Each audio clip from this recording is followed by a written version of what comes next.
Tony Lambrianou spent 15 years in prison. Some of that time he spent in solitary confinement. He's able to recount in his own inimitable style some of the suffering that he too went through. I'm in prison. I'm in one cell or another. If it's down the block or up on the location, you're still in the cell. You're not going nowhere. Right? So, and I weren't going to sit down and take it. So we've done it our way, but you've got to suffer for that. It's like a golden rule. Now and again, you've got to go down the block to show he's running the place. That's how the system works. So if you follow what I'm saying, right, they've got to have their authority and you gave your bit away. So it's give and take. But if it goes wrong, then it starts to go wrong badly. You go down in places. I mean, if you're talking about solitary confinement, yes. And I spent in 15 months solitary confinement after the Gartree riots in '72. Unbeknownst to me, they'd opened these two control units, one in Wakefield and one at Wilmer Scrubs. And the whole idea was to control you with heavy punishment, because most of them were doing so long, it didn't matter. 20s and 30s and 25s. Well, what do you do with men like that? So what they did, they opened these two control units. So they put me and another man in there.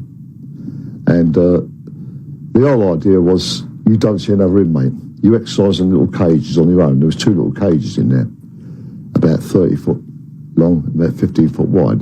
And you walk around, never to see another inmate. And the whole they stipulated no smoking for 9 months, no newspapers for 9 months, right? Basic diet for the period of time you're in there.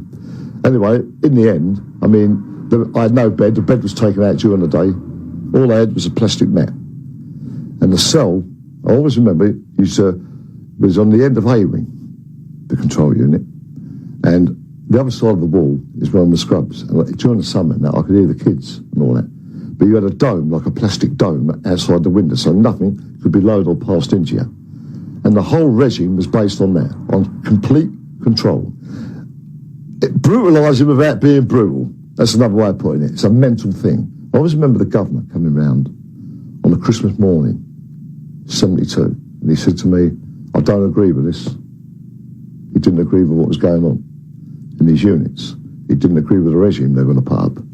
And I said, well, but I'll tell you something now. While I'm in here, you're going to have to live with me. And I'm going to throw my pot out of there every day. You're going to have to clean the mess up. I ain't doing nothing to lose. Who spent 10, 12 years off and on down Pullen. But you can see it. You can see it. They've gone down that, you've gone down that road and there's no turning back now. And you'll just lash out at any time. There comes a time, which I'm surprised as happened in this case, where they've gone, look, we ain't going to win here, but we ain't going to let him win. So let's go down a middle road here somewhere. But it just seems to me like that he's up against it 24 hours a day, year in, year out. I'm surprised that he's handled it in the way that he has. That he can still sit down and write a letter and have a visit and that. But I would think that it's, well, I just don't know how he's handled it. What's the point of it now? They can't do it physically now. That's gone. That side of it is gone. So it's a mental thing now. And when you're running down them lines, I mean, who's brutalising who now? Let's get it right.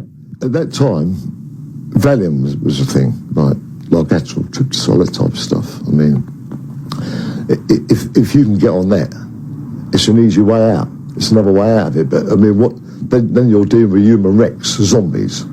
I've seen men on it. Give them that. Give them a tot of that. Yeah, have a tot of that. Keep it calm, you know. And you tend to go down. I had it. I was on the Valley, the Mogadon. We all was.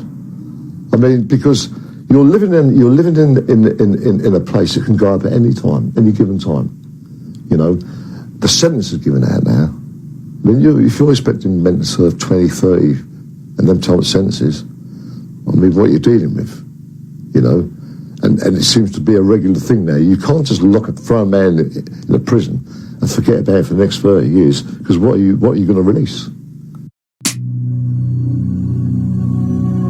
Thank you for watching. If you enjoyed the video, please join our Facebook group.